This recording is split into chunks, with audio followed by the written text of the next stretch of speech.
Hello dear students, मैं अंकित Bansal Unacademy के इस प्लेटफॉर्म पर आप सभी का हार्दिक स्वागत करता हूं। Let's crack Rajasthan exams. बच्चों, आज एक इंपॉर्टेंट टॉपिक की हम चर्चा करने वाले हैं और उसका नाम है भारत अमेरिका संबंध। आपने पहले से ही देख लिया होगा टॉपिक। बच्चों, बहुत इंपॉर्टेंट है आज का टॉपिक, लेकिन इसकी स्टार्ट करें हम इस टॉपिक की इससे पहले एक बार मेरे बारे में इंट्रोड्यूस कर देता हूं अपने आप को। बीटेक इन कंप्यूटर साइंस, 7 साल का मुझे IAS के स्टूडेंट्स को पढ़ाने का अनुभव, international relations, polity, Rajasthan art and culture, ये मेरे सब्जेक्ट स्पेशलाइजेशन हुए। कई मेरे स्टूडेंट्स ऑलरेडी RS में सेलेक्ट हो गए हैं और 7 बार मुझे मुख्य परीक्षा देने का अवसर प्राप्त हुआ है। इसमें से 5 बार IAS की मुख्य परीक्षा, 2 बार RAS की मुख्य परीक्षा देने का अवसर सम्मिलित है। बच्चों, कई मेरे स्टूडेंट्स ऑलरेडी एनरोल्ड हो चुके हैं। किसकी बात करने वाला हूं आपको सबको पता चल गया है जिन्होंने एनरोलमेंट ले लिया है प्लस कोर्स की। बच्चों, ऑलरेडी कई स्टूडेंट्स ने प्लस सब्सक्रिप्शन ले लिया है अनअकैडमी का। जिन्होंने नहीं लिया है या जिनको नहीं पता इसके बारे में, उनके लिए मैं अगले 3-4 मिनट में ये सारे डाउट्स क्लियर कर देता हूं। बच्चों, हमारे साथ लगातार बने रहने के लिए, under my guidance if you want to prepare, आपको अगर मेरी गाइडेंस से प्रिपरेशन करनी है तो आपको अनअकैडमी का सब्सक्रिप्शन लेना होगा। उसे कहते हैं प्लस सब्सक्रिप्शन। ये देखिए, ये प्लस सब्सक्रिप्शन। कैसे सब्सक्रिप्शन को लेते हैं? बड़ा आसान प्रोसेस है बच्चों। ये देखिए, अनअकैडमी की लर्निंग ऐप आप लोग डाउनलोड करेंगे गूगल प्ले स्टोर से। इसे इंस्टॉल करने के बाद आपको इस तरह का एक ऑप्शन दिखेगा, गेट सब्सक्रिप्शन। यहाँ पर जाकर आप ले सकते हैं। क्या फायदे हैं? डेली लाइव क्लासेज यहाँ पर मिलती हैं आपको, जिसमें आप एजुकेटर के साथ में, टीचर्स के साथ में एंगेज हो सकते हैं, डिस्कशन कर सकते हैं, अपने डाउट्स पूछ सकते हैं। क्लासेस के बीच में ही बच्चों आपको यहाँ पर एक चैट बॉक्स मिलता है और चैट बॉक्स में आप अपने डाउट्स को क्लास के बीच में ही लिख दीजिए। टीचर को वो दिख जाते हैं और वो आपको वहीं पर जवाब दे देते हैं। और मेरे जैसे जिन जिन जिन टीचर्स के साथ आप वहाँ पढ़ना चाहते हैं, उनकी सबकी क्लासेस आपको वहाँ मिल जाती हैं और वो भी लाइव फॉर्म में। बच्चों, यहाँ पर टेस्ट होते हैं, MCQs की प्रैक्टिस होती है, मेंस की आंसर राइटिंग प्रैक्टिस होती है, टेस्ट सीरीज होती है, अर्थात प्री और मेंस दोनों की आपको प्रैक्टिस यहाँ पर हो जाती है। समझ में आ रहा है? Which is very important for your exam. This MCQ practice, ये MCQ का अभ्यास और ये मुख्य परीक्षा का उत्तर लेखन का अभ्यास, ये दोनों ही इंपॉर्टेंट है आपके एग्जाम के लिए। थर्ड, स्ट्रक्चर्ड कोर्स है बच्चों, अर्थात ऐसा नहीं है कि कोई भी क्लास आपकी हो रही है, कब हो रही है, क्या हो रहा है, कोई शेड्यूल आपको नहीं पता। पूरा स्ट्रक्चर्ड कोर्स है। अगर आपको बोला, आपको पहले ही बोल दिया जाएगा कि अंतरराष्ट्रीय संबंध की 30 क्लास होनी है और 30 क्लासें इस तारीख को इस समय पर हो जाएंगी, और इस प्रकार एक पूरा स्ट्रक्चर्ड आपको कोर्स मिल जाता है। पूरा साल भर में आपका कोर्स कंप्लीट हो जाता है। अनलिमिटेड एक्सेस, बहुत सारे रिसोर्सेज यहाँ पर आपको इस कोर्स के साथ मिल जाते हैं। अब बात करते हैं कौन सा कोर्स ज्वाइन करें। बच्चों, अगर आप RAS की प्रिपरेशन कर रहे हैं तो ये वाले नहीं करने हैं, ये वाले करने हैं। अर्थात या तो 12 महीने का करना है या 24 महीने का करना है। ये कोर्स आपको नहीं लेने हैं अगर आप RAS की प्रिपरेशन करने हैं तो, क्योंकि इसमें 1 साल आपको कम से कम लगेगी इसकी प्रिपरेशन करने में। तो अगर आप ये लेंगे तो आपके वेस्टेज हो जाएगा, और अगर आप ये लेंगे तो आपको इकोनॉमिकली, और कोर्स भी देखिए काफी ज्यादा अमाउंट नहीं है, 7,000 रुपए का अमाउंट है। और इसमें भी आप बंसल 10 कोड का यूज करते हैं तो ये आपको अमाउंट रह जाता है 10% डिस्काउंट यहाँ मिल जाता है इस कोड का यूज करके, और ये फीस आपकी रह जाती है 6,300 रुपए। साथ में जो मैंने आपको बताया कि जो दूसरा बड़ा बेनिफिट है जो आपको इस कोड से मिलता है वो है, आप मेरी ऐप से कनेक्ट हो जाते हैं। आप मुझे मैसेज कर सकते हैं, आप मेरी गाइडेंस में रह सकते हैं, आपके जितने डाउट्स हैं उनको मैं क्लियर कर सकता हूं अगर आपने ये बंसल 10 कोड का यूज किया है तो। बच्चों, इन दो पर्पजों से आपको इस कोड का यूज करना है। ये इंपॉर्टेंट कोड है आपके लिए, ध्यान रखना है। जब भी आप प्लस सब्सक्रिप्शन लेने जाएं, इस कोड का इस्तेमाल कर लें और इससे आपको निश्चित रूप से काफी आपको लाभ मिलने वाला है। एक तो फाइनेंशियली भी, और दूसरा आपको डायरेक्शन मिल जाएगी, गाइडेंस मिल जाएगी प्रॉपर। क्योंकि बच्चे, मैं जानता हूँ नए बच्चों के बहुत सारे डाउट्स होते हैं, कंफ्यूजन होते हैं कि क्या पढ़ना है, कौन सी बुक पढ़नी है, कैसे आंसर राइटिंग का अभ्यास सीखना है। कई सारे डाउट्स होते हैं, वो सारे डाउट्स आपके क्लियर होते चले जाएंगे। ये सारी बातें क्लियर होगी बच्चों। और एक 24 महीने का कोर्स मैंने आपको बता दिया, इसकी फीस 60,400 है। और अगर आप बंसल 10 कोड का यूज लेंगे तो ये 10% आपको यहाँ डिस्काउंट मिल जाएगा। साथ में आप मुझसे कनेक्ट हो जाएंगे और गाइडेंस में रहेंगे पूरे 2 साल के लिए। तो आप 24 महीने का या 12 महीने का कोर्स लीजिए। इससे छोटा लेंगे तो आपको वो लाभ नहीं मिल पाएगा जिनके बारे में मैं आपको बता रहा हूँ। हालांकि डिस्काउंट यहाँ भी वैलिड है, लेकिन फिर भी आपकी तैयारी को सुगम और एक समुचित रूप देने के लिए 12 महीने और 24 महीने का कोर्स ही आपको ज्वाइन करना चाहिए। और उसमें बंसल 10 कोड का बंसल 10 कोड क्यों यूज करना चाहिए वो हमने चर्चा कर ली, और इस कोड को मैं एक बार फिर से लिख देता हूं जिससे आपको दिमाग में ये याद रह जाए, और फिर भी आप एक बार अपनी कॉपी में लिख लीजिए, और जब अप्लाई करने का टाइम आएगा तो आप इसे अप्लाई करके इससे होने वाले लाभों को आप उठा सकते हैं। अब हम बात करते हैं भारत और अमेरिका संबंधों की, जो आज का हमारा टॉपिक है और बहुत इंपॉर्टेंट टॉपिक है। रिसेंट ईयर्स में आप देखिए अमेरिका संबंध कितना आगे बढ़ गए हैं। भारत और अमेरिका के जो संबंध है इनमें लगातार लगातार इनके अंदर गहराइयां देखने को मिल रही हैं, सकारात्मक रुख बना हुआ है भारत अमेरिका संबंधों का। हर इश्यू पर, चाहे अंतरराष्ट्रीय स्तर का कोई इश्यू हो चाहे लोकल स्तर का कोई इश्यू हो, भारत और अमेरिका आपस में वार्ताएं आयोजित कर रहे हैं, एक दूसरे का सहयोग करते हुए दिखते हैं। चाहे कोरोना के समय में WHO के खिलाफ कोई मुद्दे हों, चाहे चीन के खिलाफ कोई मुद्दे हों, चाहे कोई भी वजह हो अंतरराष्ट्रीय परिदृश्य में, अभी भारत और अमेरिका एक दूसरे के सहयोगी बनकर सामने आए हैं। क्या वो वजह हैं बच्चों? क्या ये संबंध हमेशा से इस प्रकार के थे? क्या पहले संबंध अच्छे नहीं थे और अब ऐसे संबंध होने लगे हैं, या फिर ये हमारा इतिहास ये भारत अमेरिका संबंधों का जो शुरू से ही दोनों को नजदीक लेकर आता है? क्या वो सारी परिस्थितियां हैं जिनके बीच भारत अमेरिका संबंध बनने लगे और मजबूत होने लगे, और आज विश्व में सबसे अच्छे संबंधों के रूप में ये दोनों देशों के बीच के संबंध जाने जाते हैं? किस क्षेत्रों में भारत और अमेरिका संबंध अच्छे बने हुए हैं? क्या वो सांस्कृतिक क्षेत्र हैं, क्या वो आर्थिक क्षेत्र हैं, क्या वो रक्षा संबंधी क्षेत्र हैं, सामरिक दृष्टिकोण है? किस वजह से किस क्षेत्र में इन दोनों के बीच में अच्छे संबंध हैं और किस वजह से अच्छे संबंध हैं, इन सारी चीजों की हम चर्चा करेंगे। और क्या ये संबंध भारत और अमेरिका को एक प्राकृतिक दोस्त जैसा बनाते हैं, या फिर एक आर्टिफिशियल मित्र जिसे कहते हैं, कृत्रिम मित्र, इस प्रकार का अनुभव कराते हैं? और उन सारे मुद्दों की हम चर्चा करेंगे। बात करते हैं सबसे पहले अमेरिका की अवस्थिति की। ये देखिए बच्चों, आप देखिए यहाँ पर मैप में, और ये देखिए ये इंडिया हमारा प्यारा भारत, और यहाँ पर है ये अमेरिका। देखिए अमेरिका में दो हिस्से हैं, ये दोनों ही अमेरिका का हिस्सा माना जाता है। ये वाला मेन इसकी मुख्य भूभाग है, और ये वाला जो अलास्का का क्षेत्र ये भी अमेरिका के अंतर्गत ही आता है। ये बात आपको आइडिया लग गया अमेरिका कहाँ है, भारत कहाँ है। देखिए आपको बहुत ज्यादा दूरी दिखाई दे रही होगी मैप में। इतनी दूरी होने के बाद भी दोनों के मध्य इतने अच्छे संबंध कैसे विकसित हुए? क्या ये दूरी इतनी है? क्या भारत को अमेरिका से अगर कोई संबंध बनाना है तो इसी प्रकार इधर से ऐसे जाना होगा, या फिर कोई और रास्ता है? देखिए आप, ये क्या है, एक मानचित्र है, लेकिन ग्लोब पर जब आप देखेंगे तो आपको पता चलेगा कि अमेरिका जाने का रास्ता यहां से भी है, यहां से भी आप जा सकते हैं। अर्थात ये क्या है, दोनों क्षेत्र, ये वाला हिस्सा मैप का और ये वाला हिस्सा क्या है, एक ही हिस्से हैं, ये जुड़ जाएंगे आपस में जब फोल्ड करेंगे आप इसे इस तरह से। तो इसके वजह से आपको इतना लंबा नहीं दिखेगा, अमेरिका यहां पर ही आपको सिचुएटेड नजर आएगा। ये बात क्लियर हो गई। लेकिन अमेरिका में यहां पर क्या है, रॉकी माउंटेन, यहां पर रॉकी पर्वत है इस जगह पर अमेरिका में। तो अमेरिका के लिए व्यापार का जो सबसे सही माध्यम है वो ये वाला क्षेत्र है बच्चों। इन सारी चीजों की हम चर्चा करने वाले हैं। अमेरिका की अवस्थिति हमने देखी, भारत से काफी दूर है अमेरिका। देखिए यहां से तो दूर दिख ही रहा है, और यहां से मैं कह रहा हूं कि एक रास्ता और है, लेकिन जब मैप में देखेंगे तो वो भी अच्छा खासा बड़ा हो जाता है बच्चों। कहने का मतलब भारत और अमेरिका दूर विराजमान होने के बाद भी अच्छे संबंध वर्तमान में इन दोनों देशों के बीच हैं। क्या वो परिस्थितियां, उनकी हम चर्चा करेंगे। उससे पहले अमेरिका का सामान्य परिचय, जैसे ये जो दूसरे देश हैं, कई सारे नए बच्चे यहाँ प्रिपरेशन कर रहे हैं और उनके लिए ये बिल्कुल अंदाजा नहीं है मानचित्र का, उन्हें नहीं पता है कौन सा देश कहाँ है। इसीलिए मैं हर क्लास से पहले कोशिश करता हूँ एक बार उस जगह के मानचित्र को समझा दूं, उस जगह की भौगोलिक परिस्थितियों के बारे में आपको आइडिया दे दूं, जिससे आपको आसानी हो जाए उसको ट्रेस करना कि हम किन दो देशों के बीच में संबंधों की बात कर रहे हैं। हम जिसके बारे में बात कर रहे हैं वो कहां पर है, क्या वो भारत के नीचे है, क्या अमेरिका भारत के नीचे है, या अमेरिका भारत के ऊपर है, या पश्चिम में, या पूर्व में। तो एक बार आपको ये क्लियर हो जाता है तो आपको दिमाग में वो पिक्चर बना पाना आसान हो जाता है। और इसी कड़ी में हम भारत अमेरिका संबंधों की इस कड़ी में हम अमेरिका का सामान्य परिचय देख रहे हैं। देखिए उत्तरी अमेरिका, ये वाला उत्तरी अमेरिका का महाद्वीप है पूरा, ये विश्व के मानचित्र पर आप आ गए हैं। ये वाला पूरा उत्तरी अमेरिका महाद्वीप है, और इस उत्तरी अमेरिका महाद्वीप में ये वाला जो क्षेत्र है ये कौन सा है, ये अमेरिका है। अमेरिका एक विकसित देश है। पहला हमने देखा उत्तरी अमेरिका में स्थित है, और दूसरा उत्तरी अमेरिका महाद्वीप में ये अमेरिका स्थित है, और दूसरा क्या कहा हमने, ये एक विकसित देश है बच्चों।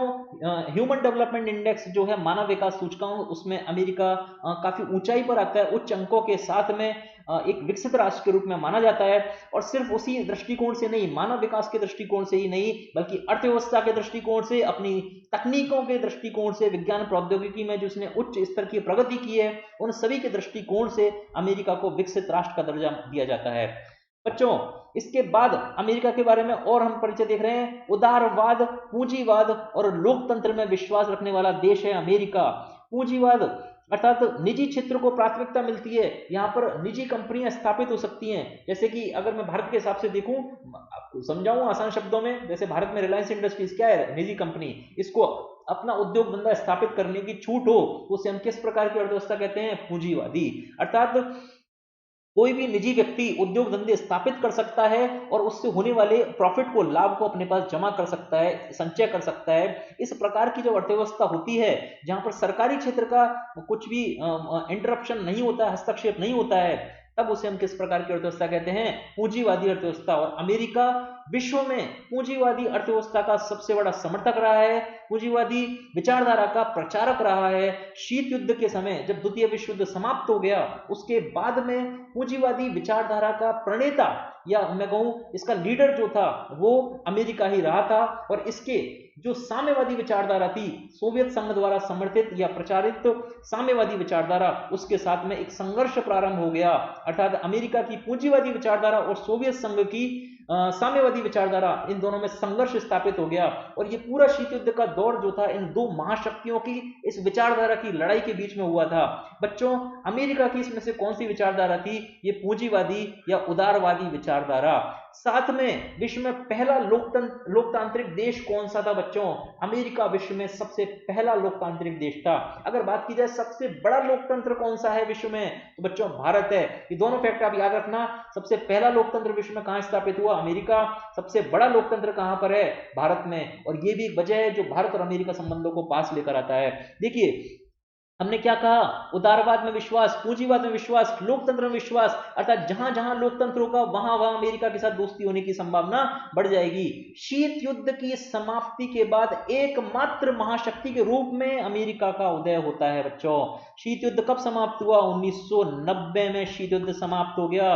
और इसके बाद में जो सोवियत संघ हमने कहा था, सोवियत संघ के रूप में जो दूसरा एक ग्रुप बना हुआ था साम्यवादी विचारधारा वाला, वो कोलैप्स हो गया, वो खत्म हो गया, उसकी विचारधारा लगभग समाप्त हो गई और एकमात्र विश्व महाशक्ति हो गई। जिस महाशक्ति का द्वंद्व चल रहा था इन दोनों के मध्य, अमेरिका और सोवियत संघ के मध्य, ये द्वंद्व समाप्त हो गया।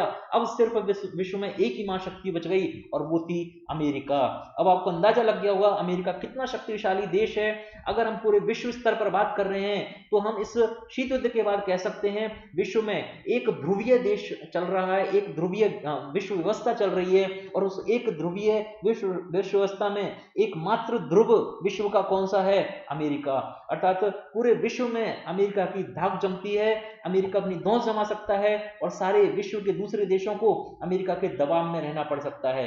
देखिए, सारे देश संप्रभु हैं और कोई भी संप्रभुता के अंगेज में नहीं जाता, लेकिन अमेरिका की आर्थिक शक्ति, रक्षा शक्ति, रक्षा तकनीकी जिसको कहा जाए, रक्षा सामर्थ्य जिसको कह सकते हैं, विज्ञान और प्रौद्योगिकी इसकी प्रगति और अनेकों वजह से दूसरे देशों का इससे जुड़ाव, या ऐसा कहें कि अपने हितों को साधने की कोशिश, अमेरिका के साथ संबंध बनाकर अपने खुद के हितों को साधने की कोशिश के कारण ही अमेरिका विश्व में एक शक्ति के रूप में जाना जाता है, एक महाशक्ति के रूप में जाना जाता है, जिसकी विश्व के अधिकांश देश इसकी बातों को सुनते हैं, अमल करते हैं, मानते हैं।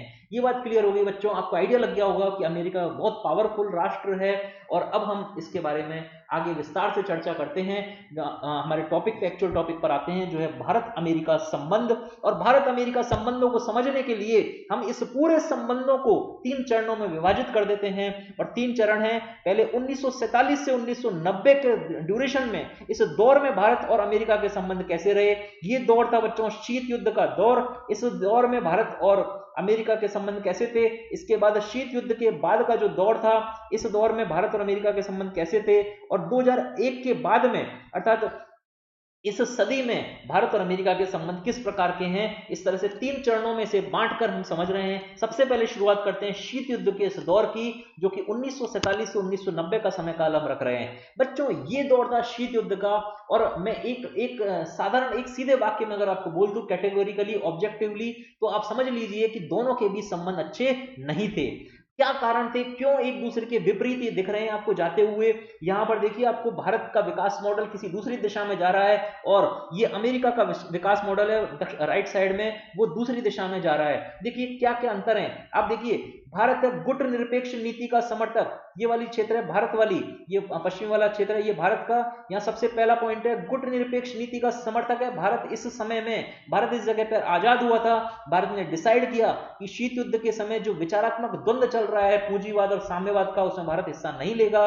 भारत एक गुट निरपेक्ष की भांति इन दोनों गुटों से निरपेक्ष दूर रहकर तटस्थ भूमिका निभाएगा। ये तटस्थता भी सक्रिय तटस्थता होगी। जब भारत को लगेगा कि अमेरिका से उसको आवश्यकता है तो अमेरिका की तरफ जा सकता है, अगर भारत को लगा यूएसएसआर सोवियत संघ की तरफ उसको आवश्यकता है तो वहां जा सकता है।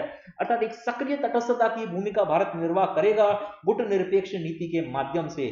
लेकिन अमेरिका इस समय कैसा था, पूंजीवादी गुट का संचालक था। यही तो वो लीडर था, वो देश था जो पूंजीवादी विचारधारा को आगे बढ़ाना चाहता था। बच्चों, इसी समय में देखिए पाकिस्तान के साथ युद्ध और विवाद हो रहे हैं, लेकिन ये पाकिस्तान भारत के साथ तो विवाद हो रहे हैं, लेकिन ये पाकिस्तान अमेरिका की इस पूंजीवादी गुट में शामिल है। इसका मतलब क्या हुआ, अमेरिका और पाकिस्तान के संबंध अच्छे हैं, तो कैसे हो सकते हैं भारत और अमेरिका के संबंध अच्छे? नहीं हो सकते बच्चों। ठीक है, पाकिस्तान का अमेरिका गुट में शामिल होना, इसीलिए भारत विरोधी, अमेरिका का भारत विरोधी। ठीक है, तीसरी बात, अर्थव्यवस्था में समाजवाद के मॉडल को प्राथमिकता दी भारत ने। देखिए, हम बात करते हैं जब भारतीय अर्थव्यवस्था की, तो हमने हमारे जो सरकारी कंपनियां थी उनका महत्व अधिक समझा। हमने हमारी विकास यात्रा में सरकारी कंपनियों पर अधिक विश्वास किया, निजी कंपनियों को इतने इतने मौके नहीं मिल पाए हमारी अर्थव्यवस्था में, क्योंकि हमने एक मॉडल जो अपनाया, मिश्रित अर्थव्यवस्था का अपनाया था, और उसमें हमारा टिल्ट था समाजवाद की ओर। और ये समाजवाद एक तरह से आप जो सोवियत संघ की जो साम्यवादी विचारधारा थी उसी का एक उदारीकृत वर्जन आप समझ सकते हैं। हालांकि डिटेल में इसके बारे में कभी अलग से बात करेंगे इन विचारधाराओं के बारे में, तो वहां पर ये और क्लियर होंगे। अभी शॉर्ट में संक्षेप में आप इतना ही समझ सकते हैं। ठीक है, इससे आपका काम चल जाएगा अभी लेक्चर के लिए। अर्थव्यवस्था में समाजवादी मॉडल को भारत ने प्राथमिकता दी, जबकि अमेरिका का मॉडल कौन सा था? पूंजीवादी मॉडल था अमेरिका का, क्योंकि अमेरिका किस तरह का था? पूंजीवादी गुट का संचालक था। अर्थात पूंजीवादी मतलब निजी क्षेत्र को प्राथमिकता देने वाला। 1971 में भारत ने सोवियत संघ के साथ मैत्री संधि स्थापित कर ली थी बच्चों। सोवियत संघ के साथ मैत्री संधि। सोवियत संघ कौन सा था? जिसके साथ अमेरिका का युद्ध हो रहा था, शीत युद्ध इन दोनों के बीच में ही तो हो रहा था, अमेरिका और सोवियत संघ के बीच में। ये दो ही तो थे बड़े, इन दोनों गुटों के लीडर। सोवियत संघ के साथ में हमने शीत युद्ध के समय संधि कर ली। इसका मतलब क्या हुआ? एक साफ साफ इंडिकेशन कि भारत अमेरिका विरोधी गुट में जा रहा है, सोवियत संघ की तरफ जा रहा है। तो डेफिनेटली भारत और अमेरिका के संबंध इस समय अच्छे नहीं हो सकते। और एक और हमने काम किया, 1974 में हमने परमाणु परीक्षण कर दिया, और परमाणु परीक्षण करते ही अमेरिका ने हमारे ऊपर प्रतिबंध लगा दिए। बच्चों, ये सारी चीजें क्या दिखा रही हैं कि इस शीत युद्ध के दौर में दोनों के मध्य नकारात्मक संबंध थे। इनफैक्ट अगर मैं कहूं तो विरोधी जैसी भावनाएं थी, विरोधी गुट के समान दोनों देशों के बीच में संबंध थे, क्योंकि एक का विकास मॉडल दूसरी दिशा में जा रहा है और दूसरे का विकास मॉडल दूसरी दिशा में जा रहा है। इसीलिए दोनों के बीच में एक जैसे रिश्ते नहीं बन पाए, सकारात्मक और या एक समान विचारधाराएं नहीं है, सिवाय लोकतंत्र के इसके अलावा कुछ भी समानता नहीं दिख रही है। और इसीलिए हमने कहा कि शीत युद्ध के समय दोनों के बीच अच्छे संबंध नहीं थे। निष्कर्ष आपको समझ में आ गया होगा, याद हो गया होगा। इसके बाद हम आगे बात करते हैं 1991 से लेकर 2000 के बीच दोनों देशों के मध्य किस प्रकार के संबंध थे। देखिए, भारत का वित्तीय संकट 1990 में भारतीय अर्थव्यवस्था के सामने एक बड़ा वित्तीय संकट आया था बच्चों। ये ऐसा संकट था जब भारत को अपनी अर्थव्यवस्था में आमूलचूल परिवर्तन करने की आवश्यकता महसूस हुई। भारतीय अर्थव्यवस्था को इस समय काफी नुकसान झेलना पड़ा था, और भारत को इस समय कहा जाता है कि अपना अपना लोन गिरवी रखना पड़ा था आईएमएफ के पास अपनी अर्थव्यवस्था को आगे बढ़ाने के लिए। ये इतना बड़ा वित्तीय संकट था, और इसी संकट की ऐसी परिस्थिति में भारत ने एक नई प्रकार की अर्थव्यवस्था को जन्म दिया, एक नई नीति निकाली भारत ने, जिसे हम एलपीजी की नीति के नाम से जानते हैं, लिबरलाइजेशन, प्राइवेटाइजेशन, ग्लोबलाइजेशन, अर्थात निजीकरण, अर्थात उदारीकरण, निजीकरण और वैश्वीकरण की नीति। ये बच्चों ये कौन सी नीति है? ये एक प्रकार की पूंजीवादी नीति है, जिसमें हम हमारी अर्थव्यवस्था को विश्व की अर्थव्यवस्था के लिए खोल देते हैं, अर्थात हमारे निर्यात होंगे, आयात होंगे, अर्थात दूसरे देशों के साथ हमारे व्यापारिक संबंध स्थापित होंगे। हमने हमारी अर्थव्यवस्था को खोल दिया निजी क्षेत्र के लिए। अब निजी क्षेत्रों पर लगने वाले जो रेस्ट्रिक्शंस थे, जो उनके ऊपर लगाम लगा रखी थी हमने, अब वो आसानी से अपने उद्योग धंधे स्थापित कर सकते हैं और जो प्रॉफिट मिलेगा उसे अपने पास रख सकते हैं। इस प्रकार हमने पूंजीवादी नीति को अपनाना प्रारंभ कर दिया एलपीजी की नीति के माध्यम से। और यही वो वजह थी बच्चों जब भारत अमेरिका संबंध बहाल हो गए, क्योंकि अब अमेरिका को क्लियर हो गया कि भारत किस तरफ आगे बढ़ रहा है। भारत पूंजीवाद की ओर आगे बढ़ रहा है। भारत ने अपनी अर्थव्यवस्था को खोल दिया विश्व की अर्थव्यवस्था के लिए। और दूसरी बात एक और, इतना बड़ा एक जनसंख्या वाला देश अब पूंजीवाद की तरफ आ गया, तो अमेरिका की विचारधारा की जो लड़ाई थी उसके लिए एक सकारात्मक पहलू था बच्चों ये। और साथ में भारत का बड़ा जन आधार, बड़ी जनसंख्या अमेरिका के लिए एक बड़ा बाजार भी थी, जहां पर अमेरिका अपने सामान को बेचकर अच्छा खासा मुनाफा कमा सकता था। ये सारी वो परिस्थितियां थी, ये सारी वो सिचुएशन है जो भारत और अमेरिका संबंधों को बेहतर बना रही है 1991 के इस दौर में। देखिए, ये भारत का वित्तीय संकट एक प्रकार से भारत और अमेरिका संबंधों में सकारात्मकता भर रहा है। भारत के वित्तीय संकट से निकलकर आए भारत और अमेरिका के अच्छे संबंध, ठीक है। उसके बाद बात करते हैं 1998 में, लेकिन कुछ गड़बड़ हो गई। 1998 में भारत ने फिर से परमाणु परीक्षण कर दिया। भारत दिखाना चाहता था, अपना शक्ति प्रदर्शन करना चाहता था। भारत ने 1998 में जब 5 बम विस्फोट किए, परमाणु परीक्षण किए, तो उससे भारत पर अमेरिका ने सैंक्शंस लगा दिए, प्रतिबंध लगा दिए, और फिर से एक नकारात्मकता का दौर प्रारंभ हो गया। बच्चों 1998 में हमने परमाणु परीक्षण किए ही थे, और 99 में क्या हुआ? 99 में एक और बड़ी घटना इस क्षेत्र में हो गई। भारत और पाकिस्तान के मध्य कारगिल युद्ध प्रारंभ हो गया। 1999 के इस कारगिल युद्ध के लिए भारत को जिम्मेदार ठहराया गया अमेरिका के द्वारा। अमेरिका ने माना कि ये जो युद्ध था वो भारत की वजह से लड़ा जा रहा है, और ये दो कारण, 98 में भारत का परमाणु परीक्षण और 99 में भारत पाकिस्तान का युद्ध, इन दोनों ने ही भारत और अमेरिका संबंधों को एकदम निम्न स्तर पर लेकर आ गया। देखिए, भारत और अमेरिका संबंधों में क्या हुआ? अब कटुता आ गई। 1999 तक आते आते अच्छी खासी कटुता आ गई है दोनों देशों के मध्य। लेकिन इसी समय इजराइल, जिसने हमारी 1999 के समय भारत पाकिस्तान युद्ध में हमारी सहायता की, भारत की सहायता की पाकिस्तान के खिलाफ, और इजराइल क्या है? अमेरिका का एक अच्छा सहयोगी, अच्छा मित्र जो हमारी मदद कर रहा है। इजराइल को पता है कि भारत गलत नहीं है। ये कारगिल युद्ध में पाकिस्तान के द्वारा घुसपैठ प्रारंभ की गई थी और पाकिस्तान ही दोषी है। इजराइल ने मध्यस्थता की, लॉबी की भारत के पक्ष में अमेरिका को लेकर आने के लिए। अमेरिका को समझाया इजराइल ने कि भारत गलत नहीं था, ये गलती पाकिस्तान की थी, और पाकिस्तान की जो घुसपैठ वाली नीति थी उसी की वजह से ये हो सका। देखिए, इजराइल कैसा देश है? इजराइल एक यहूदी राष्ट्र है जो आसपास के अरब राष्ट्रों से परेशान है। उसके द्वंद्व चल रहे हैं मुस्लिम बहुसंख्यक राष्ट्रों से जो अरब राष्ट्र हैं, और पाकिस्तान भी किस प्रकार का राष्ट्र है? एक मुस्लिम बहुल राष्ट्र है। ऐसे में इजराइल और पाकिस्तान के रिलेशन अच्छे नहीं है, और भारत के साथ उसके रिलेशन अब अच्छे बन जाते हैं 1992 में। और जब भारत और इजराइल के संबंध अच्छे बन गए तो इजराइल क्या हुआ? भारत के सहयोगी बनकर आया, और भारत का उसने सहयोग किया, ना केवल सिर्फ 1999 के इस कारगिल युद्ध में, बल्कि अमेरिका को भारत के पक्ष में लेकर आने के लिए। ठीक है, देखिए, तो अब क्या हुआ 1991 से अगर 2000 के पूरे संबंधों को मैं एक निष्कर्ष के रूप में लेकर आऊं, तो इस समय भारत में वित्तीय संकट आया, और इस संकट से उत्पन्न हुआ भारत की अर्थव्यवस्था में आमूलचूल बदलाव, और वहां से भारतीय अर्थव्यवस्था अग्रसर हुई पूंजीवाद की ओर। और यही वो वजह थी जो भारत और अमेरिका संबंधों को अच्छा बना रही है, और साथ में भारत का एक बड़ा मार्केट जो मिल रहा है जनसंख्या आधार के कारण, वो भी अमेरिका को भारत के करीब लेकर आया। लेकिन भारत ने 1998 और 99 में जो परिस्थितियां बनी, परमाणु बम विस्फोट और पाकिस्तान के साथ युद्ध, इनकी वजह से दोनों देशों के मध्य संबंध खराब हुए, और फिर से एक इजराइल की मध्यस्थता होगी और संबंधों की बहाली करने की कोशिश की जाएगी। अर्थात 91 से लेकर 2000 का जो समय है वो अच्छे से बुरे और बुरे से अच्छे होने का समय काल था भारत और अमेरिका संबंधों का। चलिए अब बात करते हैं 2000 की। 2000 के बाद में क्या हो रहा है भारत अमेरिका संबंधों का, और वर्तमान तक अब हम इन रिश्तों को लेकर आएंगे कि यहां से प्रारंभ होकर वर्तमान में अब किस प्रकार के रिश्ते भारत और अमेरिका के बीच में हैं। देखिए, हमने बात की इजराइल की कि इजराइल ने मध्यस्थता की, इजराइल ने समझाया अमेरिका को कि भारत की गलती नहीं थी कारगिल युद्ध में, और भारत के लिए परमाणु परीक्षण करना भी आवश्यक था उस क्षेत्र में, क्योंकि शक्ति संतुलन खराब हो रहा था, और भारत एक शांति प्रिय देश है, इसलिए भारत का कोई नकारात्मक उद्देश्य नहीं था परमाणु परीक्षण करने के लिए। तो इस प्रकार जब अमेरिका को समझाया गया तो अमेरिका को बात समझ में आई। और देखिए, इसी समय पर कुछ और भी बड़ी घटनाएं होने लगी थी, और इन सारी घटनाओं में से एक सबसे बड़ा महत्वपूर्ण कारक जो रहा दोनों देशों के संबंध स्थापित करने में, अमेरिकी राष्ट्रपति, इस समय राष्ट्रपति थे बच्चों बिल क्लिंटन, अमेरिकी राष्ट्रपति बिल क्लिंटन 5 दिन की भारत यात्रा पर आए। ये पूरे भारत अमेरिका के इतिहास में पहली बार हुआ था जो इतना महाशक्तिशाली देश, जिसे हमने कहा शीत युद्ध के बाद में एकमात्र महाशक्ति बनकर सामने आ गया था, इतना शक्तिशाली देश का राष्ट्रपति जो सर्वे सर्वा है उस देश का, वो भारत की यात्रा पर आ रहा है, वो भी 1-2 घंटे के लिए नहीं। बच्चों, ऐसा माना जाता था उस समय पर कि 5 मिनट का टाइम भी अगर भारत को दे दिया तो भारत के लिए बड़ा गौरव की बात होगी।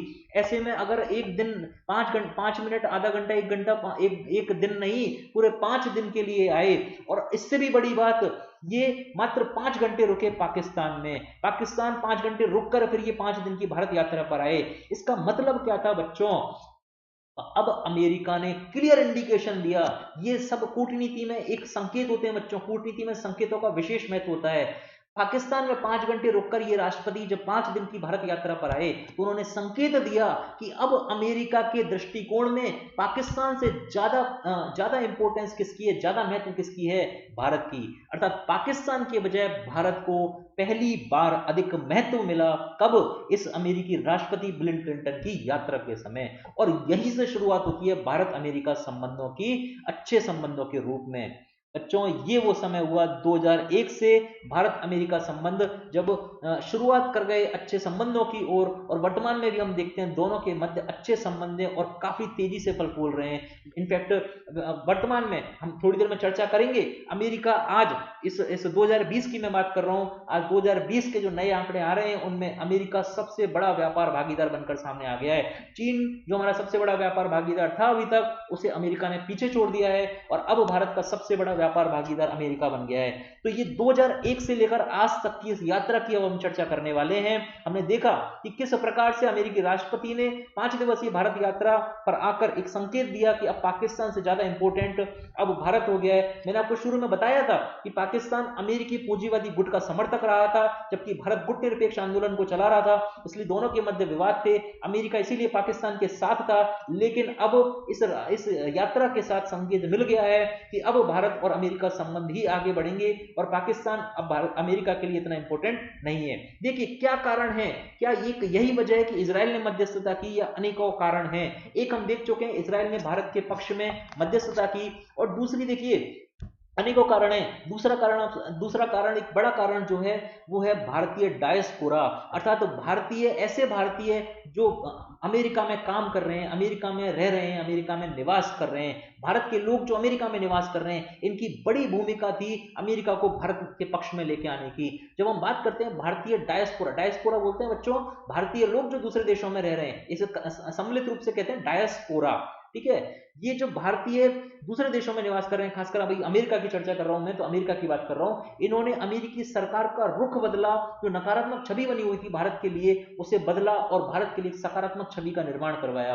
तो हमने बताया कि दो संगठन ऐसे थे, 2 समूह ऐसे कह सकते हैं हम, जिन्होंने अमेरिका का रुख बदला भारत की ओर। एक पहला इजराइल, जिसने भारत के पक्ष में वकालत की, दूसरा ये भारतीय अनिवासी या भारतीय डायस्पोरा जो यहां पर रह रहा था। देखिए, इसके अलावा क्या वजह थी? देखिए, भारत इस समय बड़ी आर्थिक शक्ति के रूप में सामने आ रहा था। मैंने बताया आपको 1990 में भारत के सामने क्या आया? एक आर्थिक संकट आया, और इसके बाद भारत ने एलपीजी पॉलिसी अपनाई। इस एलपीजी पॉलिसी के 2000 तक आते आते 10 साल पूरे हो गए, और इन 10 सालों में भारत ने आर्थिक प्रगति करना प्रारंभ कर दिया।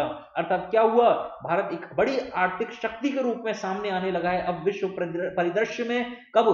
2000 तक। इसका मतलब क्या हुआ? अमेरिका उस शक्ति को नहीं छोड़ सकता है, अमेरिका उसके साथ रिश्ते बनाने की कोशिश करेगा। दूसरी बात, पाकिस्तान जो उसका दोस्त था अमेरिका का, पाकिस्तान में सेना का कूच किया गया इसी समय जब ये कारगिल युद्ध हो गया। उसके बाद में परवेज मुशर्रफ के द्वारा वहां पर कूच किया गया, अर्थात सेना ने वहां की जो लोकतांत्रिक तरीके से चुनी हुई सरकार थी उस पर हमला कर लिया। और कूच कहते हैं, मिलिट्री कूप होता है बेसिकली। मिलिट्री कूप क्या होता है बच्चों, जहां पर जो मिलिट्री होती है वो जनता द्वारा चुनी हुई सरकार को बंदी बना लेती है और उसको नीचे बैठा के खुद सरकार या अपने हाथ में ले लेती है, खुद सत्ता अपने हाथ में ले लेती है और उस पूरे देश को खुद से चलाने लग जाती है। अर्थात एक तरह से कह सकते हैं पाकिस्तान में आर्मी का शासन आ गया। इसे कहा जाता है सेना का कूच हुआ, लोकतांत्रिक सरकार को वहां पर हटा दिया गया, दबा दिया गया जबरदस्ती, और आर्मी ही प्रमुख हो गई, अब वहां पर वो सत्ता चलाने लग गई। पाकिस्तान में सेना का कूच, जिससे पाकिस्तान में लोकतंत्र की स्थापना की अमेरिका की अपेक्षा को धक्का लगा, जबकि भारत का लोकतंत्र में अटूट विश्वास। मैंने आपको शुरू में ही बताया था कि अमेरिका विश्व में सबसे पहला लोकतांत्रिक देश है और भारत विश्व में सबसे बड़ा लोकतांत्रिक देश है। अब लोकतंत्र में दोनों को समझ में आ गया कि जिस पाकिस्तान के भरोसे अमेरिका बैठा था वो लोकतंत्र वहां पर चलेगा नहीं चलेगा कोई भरोसा नहीं है। सेना ने वहां कूच कर वहां की लोकतांत्रिक सरकार को गिरा दिया है। लोकतंत्र में पाकिस्तान में लोकतंत्र की अमेरिका को अपेक्षा थी, लेकिन यहां पर अब उसको क्या हुआ, धक्का लगा। यही वो वजह थी कि अमेरिका ने हटकर कहां ध्यान लगाया, भारत में, जो लोकतंत्र में अटूट विश्वास रखता है। इसके बाद पाकिस्तान में बढ़ता आतंकवाद। देखिए, हमने भारत अफगानिस्तान संबंधों में चर्चा की थी कि 2000 तक आते आते अमेरिका को नुकसान झेलना पड़ा था, एक बड़ा हमला, आतंकवादी हमला अमेरिका को झेलना पड़ा था इस समय पर, और जैसे 9/11 का हमला हमने कहा था। देखिए, इस समय आतंकवाद विश्व में पैर पसारने लगा था और सबसे शक्तिशाली राष्ट्र के जो इंपोर्टेंट व्यापारिक और मिलिट्री क्षेत्र थे, जो पेंटागन जिसे कहा जाता है, वहां पर आतंकवादियों ने हमला किया। अमेरिका पर जब इतना बड़ा हमला हुआ, जो विश्व स्तर में सबसे बड़ा हमला माना जा सकता है आतंकवाद का, एक चुनौती थी अमेरिका के लिए, और अमेरिका ने इसी समय पूरे विश्व में एक वैश्विक आतंकवाद के खिलाफ युद्ध छेड़ दिया कि आतंकवाद का समूल नाश करना है। इस प्रकार की अमेरिका ने एक नीति निकाली और एक ऑपरेशन चलाया है जिसका नाम रखा गया ऑपरेशन एंड्योरिंग फ्रीडम। इसकी चर्चा हम भारत अफगानिस्तान संबंधों वाली क्लास में कर चुके थे बच्चों। जब अमेरिका ने वैश्विक आतंकवाद के खिलाफ युद्ध की घोषणा कर दी और हमें पता है कि पाकिस्तान आतंकवाद को बढ़ावा दे रहा है, तो अमेरिका अब पाकिस्तान से ध्यान हटाकर किस तरफ जाएगा, भारत की ओर। अमेरिका पाकिस्तान की ओर से ध्यान हटाकर किधर आ गया, भारत की ओर। तो ये एक बड़ी वजह थी अमेरिका का आतंकवाद के खिलाफ वैश्विक युद्ध की घोषणा और पाकिस्तान में बढ़ता हुआ आतंकवाद। ये एक वजह थी कि जिसकी वजह से अमेरिका पाकिस्तान से हटने लगा, ध्यान हटाकर अब किधर केंद्रित करेगा, भारत की ओर। और एक और जो सबसे बड़ी वजह है अमेरिका के पास आने की, वो है चीन से अमेरिका की प्रतिस्पर्धा। देखिए, हमने बताया कि 1990 में भारत ने एलपीजी पॉलिसी अपनाई और 2000 तक आते आते इन 10 सालों में भारत ने अपना आर्थिक विकास किया और इस क्षेत्र में एक आर्थिक शक्ति के रूप में सामने आने लगा। लेकिन चीन ने यही आर्थिक सुधार 1980 में ही कर दिए थे। और अगर मैं 2000 की अब जो बात कर रहे हैं हम 2000 तक के संबंधों की, 2000 तक आते आते चीन को इन आर्थिक सुधारों को लागू करते करते 20 साल हो गए हैं और चीन एक बड़ी आर्थिक शक्ति के रूप में सामने आ गया है। भारत तो अपनी आर्थिक शक्ति का विकास कर रहा है 1990 से 2000 के बीच में, लेकिन चीन ने ये पहले सी पॉलिसी 1980 में ला दी थी और इन 20 सालों में चीन की अर्थव्यवस्था काफी मजबूत हो गई थी, काफी बड़ी अर्थव्यवस्था बन गई थी। और चीन की ये बढ़ती ताकत, चीन की अर्थव्यवस्था, चीन की रक्षा तकनीकी, चीन का आर्थिक क्या बोलते हैं सामर्थ्य और चीन की प्रौद्योगिकी विज्ञान में जो प्रगति है, इन सभी के सामने अमेरिका को एक चुनौती महसूस होने लगी। अमेरिका को समझ में आने लगा कि विश्व स्तर पर अमेरिका की जो एकमात्र महाशक्ति बनी हुई है अमेरिका, वो उस शक्ति को चीन चुनौती दे सकता है आगामी समय में, और इसको समय पर ही रोकने की आवश्यकता चीन अमेरिका को महसूस हुई। चीन को उसी समय रोकने की आवश्यकता महसूस हुई और एक उस क्षेत्र में जो बड़ी शक्ति निकलकर सामने आ रहा था, दूसरी बड़ी शक्ति, वो कौन सा देश था, भारत। पाकिस्तान से अपेक्षा नहीं की जा सकती थी, लेकिन भारत एक शक्ति के रूप में सामने आने लगा था और अमेरिका को महसूस होने लगा कि भारत के सहयोग से, भारत के उत्थान के साथ चीन को कंटेन किया जा सकता है, चीन को रोका जा सकता है। और देखिए अमेरिका की चीन से ये प्रतिस्पर्धा अमेरिका को नजदीक लेकर आई भारत के। बच्चों ये वो परिस्थितियां हैं, ये वो सिचुएशन है, ये वो अंडरस्टैंडिंग है भू राजनीति में और विश्व राजनीति में जो भारत और अमेरिका को इस समय में एक दूसरे के निकट लेकर आई। उम्मीद करता हूं ये बात आपको क्लियर हो गई होगी। अब हम बात करते हैं भारत अमेरिका आर्थिक संबंधों की। बच्चों आर्थिक संबंध बहुत इंपॉर्टेंट हो गए हैं भारत और अमेरिका के बीच में। अगर कुल व्यापार की बात की जाए तो आपको एक मैं रफ आंकड़ा देता हूं जो अभी लेटेस्ट आंकड़ा है, उसके हिसाब से लगभग 90 अरब डॉलर का व्यापार है दोनों देशों के बीच में। एक्जैक्ट फिगर थोड़ा कम है लेकिन आप इतना याद रखिए आपके एग्जाम के लिए सही रहेगा। 90 अरब डॉलर का व्यापार दोनों देशों के मध्य है। और अगर मैं आपको एक अनुमान बताऊं भारतीय निर्यात की, जो भारत अमेरिका को निर्यात कर रहा है वो है लगभग 55 अरब डॉलर का, और भारत जो आयात कर रहा है इसमें वो है लगभग 35 अरब डॉलर का। मैंने इनको राउंड फिगर में रखा है, सारे आंकड़ों को कोई समस्या नहीं होगी, आप इन आंकड़ों को याद करें और इन्हीं को लिखें। ये नए आंकड़े हैं 2018-19 के लिए।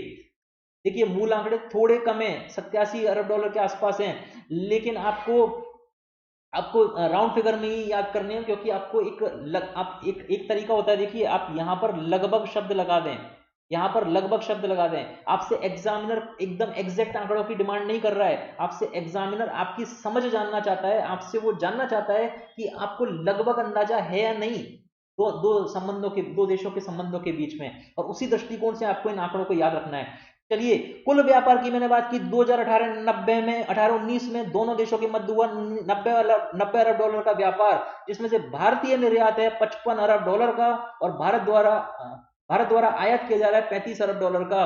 व्यापार घाटा लगभग 20 अरब डॉलर का। किसको सहना पड़ रहा है बच्चों? अमेरिका को। और यही सबसे बड़ी बात है भारत अमेरिका संबंधों की। देखिए पहली बात, इस व्यापार का प्रभाव देखिए। पहला, 2020 में अमेरिका चीन को पीछे छोड़कर भारत का सबसे बड़ा व्यापार भागीदार बन गया है। Very important question for prelims, pre के लिए बहुत इंपॉर्टेंट क्वेश्चन है बच्चों। भारत का सबसे बड़ा व्यापार भागीदार राष्ट्र कौन है? अमेरिका। अब चीन नहीं है, अब अमेरिका भारत का सबसे बड़ा व्यापार राष्ट्र है। आपको उम्मीद करता हूं ये याद हो गया होगा फैक्ट।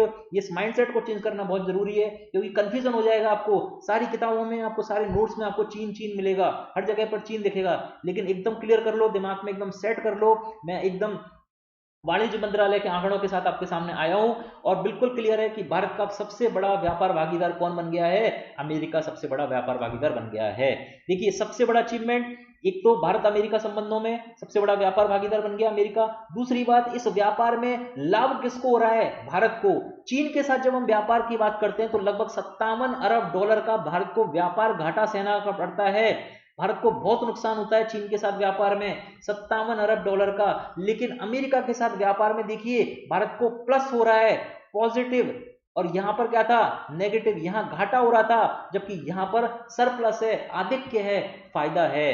बच्चों ये है भारत अमेरिका संबंधों की मजबूती, जो भारत को अमेरिका के साथ आर्थिक संबंधों के लिए अमेरिका को भारत के साथ आर्थिक संबंधों के लिए एक इंपॉर्टेंट सहयोगी के रूप में दर्शाती है। एक तो सबसे बड़ा व्यापार भागीदार, दूरी होने के बाद भी सबसे बड़ा व्यापार भागीदार। दूसरी बात, व्यापार में आधिक्य मिल रहा है किसको? भारत को। भारत के निर्यात ज्यादा है, आयात कम है। देखिए पिछले 3 सालों में ये संबंध आगे बढ़े हैं और उसी का परिणाम हुआ है भारत अमेरिका की ये मजबूत आर्थिक संबंध। भारत का अमेरिका के साथ व्यापार आधिक्य, इसकी चर्चा हम कर चुके हैं। देखिए ये व्यापार और भी आगे बढ़ जाएगा अगर भारत और अमेरिका के बीच में फ्री ट्रेड एग्रीमेंट साइन हो जाता है तो। मुक्त व्यापार समझौता, दोनों देशों के मध्य कोशिश हो रही है कि सीमा शुल्कों को कम करने के लिए एक समझौता हो, मुक्त व्यापार समझौता। अगर बच्चों ये साइन हो गया तो दोनों देशों के मध्य व्यापार में और अधिक तेजी आ जाएगी और ये नई ऊंचाइयों को छूने लगेगा। बच्चों भारत अमेरिका का व्यापार दूरी होने के बाद भी इतना अधिक होना भारत के दूसरे देशों के लिए आमंत्रण है, संकेत है कि दूरी मैटर नहीं करती। अगर उम्मीदें सही हो, व्यापार अच्छा हो जाएगा। बच्चों 2018 में देखिए एक डेवलपमेंट हुआ, अमेरिका द्वारा भारत को STA1 strategic trade authorisation 1 Hindi में कह सकते हैं सामरिक व्यापार अनुमोदन का दर्जा दिया गया। बच्चों अमेरिका ये दर्जा उन देशों को देता है जब वो उन्हें उच्च तकनीक के हथियार या फिर उपकरण ट्रांसफर करने पर सहमत हो जाए। अर्थात STA1 देने के बाद में, STA1 का दर्जा देने के बाद में भारत को अमेरिका से अब उच्च स्तरीय तकनीकी या रक्षा उपकरण मिलने की जो एक कहते हैं बैरियर जो कहते हैं वो हट गया, और अब भारत को अमेरिका ये उच्च स्तरीय रक्षा तकनीकी दे पाएगा, और इस प्रकार का भारत को दर्जा दे दिया अमेरिका ने 2018 में। अगर प्रश्न पूछते हैं कि ये क्या है और किन दो देशों के मध्य बीच में रहता है, तो आपको ध्यान रखना चाहिए स्ट्रेटेजिक ट्रेड ऑथराइजेशन ये अमेरिका द्वारा दिया जाता है और भारत को हाल में मिला है अमेरिका के द्वारा, और इसके माध्यम से अब भारत को उच्च रक्षा तकनीकी या अन्य जो प्रौद्योगिकी उपकरण है वो अब अमेरिका भारत को दे पाएगा। देखिए इसी का अगला चरण देखिए, STA1 का दर्जा दिया, मैंने क्या बताया, उच्च तकनीक के रक्षा उपकरण दे पाएगा। और देखिए थार्ड का प्रस्ताव भारत को दे दिया अमेरिका ने। देखिए भारत एक प्रोजेक्ट पर काम कर रहा है, BMD प्रोजेक्ट बोलते हैं उसे, बैलिस्टिक मिसाइल डिफेंस सिस्टम बना रहा है। अर्थात कोई दूसरा देश हमारे ऊपर अगर मिसाइल से हमला करे तो हमारे पास एक ऐसी क्षमता होनी चाहिए जो उस देश की मिसाइल को बीच में ही रोक दे, उसे बीच में ही खत्म कर दे। अर्थात एंटी बैलिस्टिक मिसाइल सिस्टम हम डेवलप कर रहे हैं, और उस एंटी बैलिस्टिक मिसाइल सिस्टम के लिए हमें कुछ अच्छे उपकरणों की आवश्यकता है। देखिए थार्ड जो है अमेरिका का, वो एक प्रकार का एंटी बैलिस्टिक मिसाइल सिस्टम है। उसमें रेडार लगे हुए हैं जो दूर से ही दुश्मन के बैलिस्टिक मिसाइल को देख लेते हैं और स्वतः फायर हो जाते हैं और उस मिसाइल को बीच में ही ध्वस्त कर देते हैं। बच्चों इस प्रकार भारत के दिल्ली क्षेत्र, भारत की जो राजधानी है या भारत के जो इंपोर्टेंट शहर है, उस जगहों पर इन उपकरणों को लगाया जाएगा। देखिए भारत इस तरह के उपकरण ढूंढ रहा है, और STA1 का दर्जा देने के बाद में अमेरिका का सबसे, आप एक तरह से कह सकते हैं बहुत, ये आपको फोटो भी दिख रही है, थार्ड की फोटो है ये जो आपको दिख रही है साथ में बगल में, ये थार्ड की फोटो है ये वाली, और ये अमेरिका ने भारत को देने का प्रस्ताव रखा है। ये बहुत बड़ा डेवलपमेंट है। RAS की प्री की परीक्षा में इसी साल पूछा गया था कि थार्ड क्या होता है, आपको क्लियर हो गया होगा थार्ड क्या है। अमेरिका का एक प्रकार का एंटी बैलिस्टिक मिसाइल सिस्टम है जो भारत को अमेरिका ने देने की पहल की है।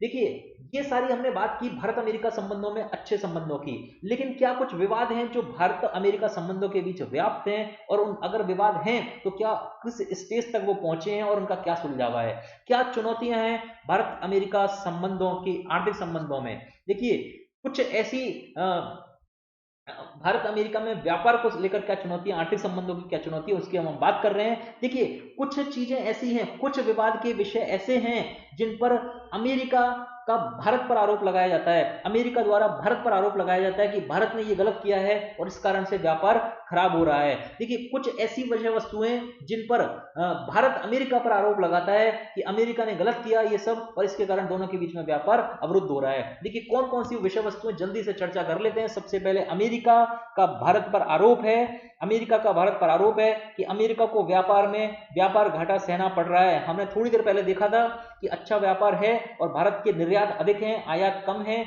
इसलिए भारत को व्यापार में अधिक हो रहा है, भारत को फायदा हो रहा है, लेकिन अमेरिका को नुकसान हो रहा है। इसीलिए अमेरिका भारत से कहता है कि आपके सीमा शुल्क अधिक है, सीमा शुल्क कम करोगे तो अमेरिका के निर्यात भी बढ़ जाएंगे और अमेरिका को जो घाटा सहना पड़ रहा है वो घाटा कम हो जाएगा। दूसरा, भारत की संरक्षणवादी नीतियों का अमेरिका द्वारा विरोध किया जाता है। संरक्षणवादी नीतियां मतलब भारत अपनी अर्थव्यवस्था को बचाने के लिए कुछ ऐसी नीतियां बनाता है जिससे दूसरे देश को नुकसान होता है, अर्थात दूसरे देश का निर्यात भारत में नहीं हो पा रहा। भारत अपनी अर्थव्यवस्था को बचाने के लिए उच्च सीमा शुल्क लगा रहा है, कुछ आयातों को रोक रहा है, जबरदस्ती रोक रहा है, या अपनी यहाँ पर कुछ इस प्रकार के बैन लगा रहा है, प्रतिबंध लगा रहा है, जिससे अमेरिका को नुकसान हो रहा है। देखिए कौन कौन से, भारत में कठोर IPR कानून, IPR मतलब इंटेलेक्चुअल प्रॉपर्टी राइट्स एक्ट। देखिए इसका हिंदी में कहेंगे हम बौद्धिक संपदा अधिकार कानून। ये भारत का कानून है जो भारतीयों की भलाई के लिए कोशिश करता है। अगर कोई अमेरिकी फार्मास्यूटिकल कंपनी, दवा कंपनी भारत में निवेश करना चाहती है, भारत में अपनी, तो भारत के कानून कुछ इस तरह से हैं कि वो उनको अधिक मुनाफा नहीं प्रदान करने देते। IPR कानून कुछ इस प्रकार से बने हुए हैं जो अमेरिका की इन दवा कंपनियों के लिए नुकसानदायक हो जाते हैं। ठीक है, विस्तार से हम इनको अलग से इश्यूज बनाकर चर्चा करेंगे अलग से। अभी हम शॉर्ट में संक्षेप में सारे इश्यूज को कवर कर रहे हैं। ठीक है, भारत में कठोर आईपीआर कानून से अमेरिका को आपत्ति होती है, क्योंकि अमेरिका की कंपनियों को, अमेरिका की दवा कंपनियों को इससे नुकसान झेलना पड़ता है। अमेरिका की दवा कंपनियों को उनका जितना वो मुनाफा एक्सपेक्ट करती हैं, जितना वो मुनाफा चाहती हैं, उतना मुनाफा नहीं मिल पाता है। दूसरा, उच्च आयात सीमा शुल्क। मैंने अभी थोड़ी देर पहले बताया कि अगर कोई वस्तु अमेरिका से चलकर भारत में प्रवेश करना चाहती है तो अमेरिका से 100 रुपए में अमेरिका से 100 रुपए में वस्तु चली और भारत में आते आते ये 100 रुपए में आनी चाहिए थी, लेकिन यहां पर सीमा में घुसने से पहले भारत ने शुल्क लगा दिया, मान लीजिए 200 रुपए का शुल्क लगा दिया, तो अब ये अमेरिकी 100 रुपए की वस्तु भारत में कितने में घुसेगी? 300 रुपए में, अर्थात ये महंगी हो गई, भारतीय लोग नहीं खरीदेंगे और इससे क्या होगा? अमेरिका को निर्यात में नुकसान हो रहा है। ठीक है, उच्च आयात सीमा शुल्क का अमेरिका द्वारा विरोध किया जाता है। अगला मुद्दा, भारत की सौर ऊर्जा उपकरण और मास्क प्रतिबंध जैसी नीतियां। अमेरिका मास्क का एक्सपोर्ट करना चाहता है, लेकिन भारत ने कुछ कारणों से, मैं उनकी चर्चा यहाँ जानबूझ के नहीं करना चाहता, उन कारणों से इन पर प्रतिबंध लगाया और इससे अमेरिका को नुकसान हुआ और अमेरिका ने भारत पर आरोप लगाया कि भारत इस तरह की नीतियां जानबूझकर बनाता है और उससे भारत अमेरिका को नुकसान हो रहा है। ठीक है, सौर ऊर्जा उपकरण में भारत का एक प्रोग्राम था जिसमें सौर ऊर्जा उत्पादन पर बल दिया गया। जवाहरलाल नेहरू सौर ऊर्जा उत्पादन जो भारत का एक प्रोग्राम आया था, प्रोजेक्ट आया था, उसमें एक नियम बनाया गया था कि जो भारतीय जो लोकल मैन्युफैक्चरर्स होंगे उनसे अधिक मात्रा में यहाँ पर इन सौर उपकरणों का परचेज किया जाएगा, खरीदा जाएगा। इससे जो अमेरिका के जो मैन्युफैक्चरर्स थे उनको भारत में निर्यात करने में समस्या होने लगी और इस मुद्दे पर ये अमेरिका भारत को WTO में लेकर गया, विश्व व्यापार संगठन में लेकर गया। एक विवाद भारत और अमेरिका का इसको लेकर चलने लगा और हालांकि सौर ऊर्जा उपकरण पर जो WTO का निर्णय आया था वो भारत के खिलाफ ही आया था, अमेरिका के पक्ष में आया था। हालांकि उन सब सारे टॉपिकों की चर्चा हम कभी और करेंगे। अभी हम बात कर रहे हैं भारत पर अमेरिका द्वारा कौन कौन से आरोप लगाए जाते हैं। पहला, व्यापार घाटे का। दूसरा, संरक्षणवादी नीतियां जैसे कि कठोर आयकर कानून भारत का, उच्च आयात सीमा शुल्क, सौर ऊर्जा उपकरण मास्क प्रतिबंध जैसी अनेकों नीतियां जिनसे अमेरिका के भारत में होने वाले निर्यात प्रभावित होते हैं। देखिए, अब बात करते हैं भारत का अमेरिका पर क्या आरोप लगाया जा रहा है। भारत किन किन चीजों में कह रहा है कि अमेरिका ने गलत किया। भारत अमेरिका की सभी संरक्षणवादी नीतियों का विरोध करता है। देखिए, अमेरिका द्वारा उसके कृषि क्षेत्र को उच्च अनुदान दिया जाता है। हमने अभी थोड़ी देर पहले आपको बात बताई थी कि 100 रुपए में अगर अमेरिका का कोई सामान बना और उसको भारत में लेकर आया गया, भारत में यहाँ पे क्या किया था? सीमा शुल्क लगा दिया था और इसके कारण ये 300 रुपए का सामान हो गया था, जो कि एक्चुअल में 100 रुपए का यहाँ पर था। लेकिन भारत कहता है कि ये 100 रुपए का सामान नहीं है। आपने क्या किया? किसान ने 250 रुपए में इसको बनाया था, यहाँ पर किसान ने 250 रुपए में प्रोडक्शन हुआ था किसान के पास में, लेकिन आपने किसान को 150 रुपए दे दिए और अब ये सामान इसलिए आप क्या कह रहे हैं कि सिर्फ 100 रुपए का रह गया, क्योंकि 250 में से 150 रुपए सरकार ने बढ़ दिए। अब वो सामान कितने का रह गया? 100 रुपए का। एक्चुअल में 100 का नहीं है, 250 का है, क्योंकि आप क्या करते हैं, आपकी कृषि क्षेत्र में उच्च अनुदान देते हैं और उस अनुदान के माध्यम से जानबूझ के उस वस्तु की प्राइस को, उस वस्तु के मूल्य को कम करने की कोशिश करते हैं। और ये क्या दर्शाता है?